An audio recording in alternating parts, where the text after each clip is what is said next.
Margot Robbie is officially the Queen of Valentine's Day 2026. While most of Hollywood was at parties, Margot was dominating the global box office.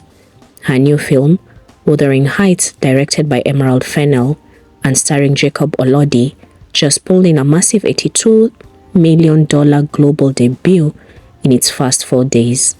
Critics are calling her portrayal of Catherine Anshaw polarizing, bold, and brilliant. But the real story isn't the performance, it's the power move behind it. Margot didn't just star in this film. She produced it through her company, LuckyChap Entertainment, and reportedly she turned down a $150 million streaming offer to guarantee a theatrical release. That decision alone tells you everything. This isn't just an actress chasing roles anymore. This is a studio architect controlling her own empire. So how did a girl from a farm in Australia become one of the most powerful women in Hollywood? Margot Elsie Robbie was born on July 2nd, 1990, in Dalby, Queensland, Australia. She was raised by her mother, Sari Kessler, a physiotherapist, after her parents separated. Growing up on her grandparents' farm in the Gold Coast, Hinterland, Margot's early life was far from red carpets and premieres. She worked 3 jobs as a teenager, tending bars, cleaning houses, and working at subways while studying drama. There was no safety nets, no Hollywood connections, just ambitions. Her first role came on the long-running Australian soap opera, Neighbours. She was only meant to appear for a short stint. Instead, she became a fan favorite and stayed for 3 years, earning 2 Logie Awards nominations. But Margot didn't want comfort. In 2011, she made a bold decision. She left a steady paycheck in Australia and moved to Los Angeles, without an agent lined up and without guaranteed work. That gamble would define her career. After a short role on the TV show Pan Am, she landed the audition that changed her life. Naomi LaPaglia in The Wolf of Wall Street. The story is now Hollywood's legend.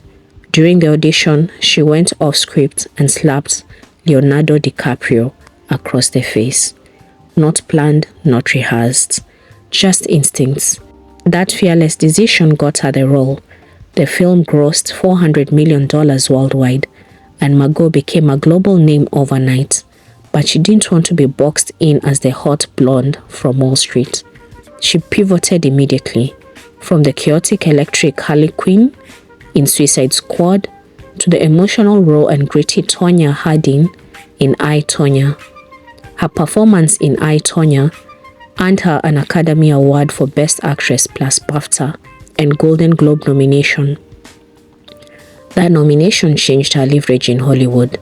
Then came Once Upon a Time in Hollywood with Quentin Tarantino, another Oscar nomination film, and eventually the global phenomenon Barbie. Barbie wasn't just a hit, it was a cultural reset. The film grossed over $1.4 billion worldwide, becoming one of the highest grossing films of all time and the biggest film ever directed by a woman. Margot earned a $12.5 million base salary. But here's where it gets serious.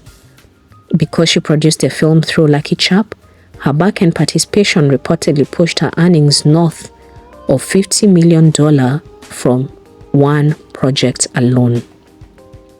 That's not actor money, that's partnership money. And ownership is where empires are built. Margot co-founded LuckyChap Entertainment in 2014 with Tom Ackerley and Josie McNamara. Their mission: tell female-driven stories that studios often overlook. LuckyChap has produced I, Tonya, Promising Young Woman, which won the Oscar for Best Original Screenplay, Saltburn, Barbie, and now Wuthering Heights. They don't just produce films, they produce cultural conversation. Margot isn't waiting for scripts anymore, she builds them. As of February 2026, Margot Robbie's net worth is estimated at approximately $60 million. But that number doesn't tell the full story. Her income stream include film salaries, back-end production profits, endorsement from Chanel, Nissan, and Calvin Klein, real estate investment in Venice Beach and Byron Bay, equity in a production company. And as LuckyChap grows, that number will likely multiply. She's no longer just an actress for hire. She's a stakeholder in every project she touches. Margot married British producer Tom Ackerley in 2016, and like many Hollywood couples, they built a business partnership as well as a marriage. They live relatively private, splitting time between the US, Australia, and the UK. No public scandals, no chaos branding, just quiet power.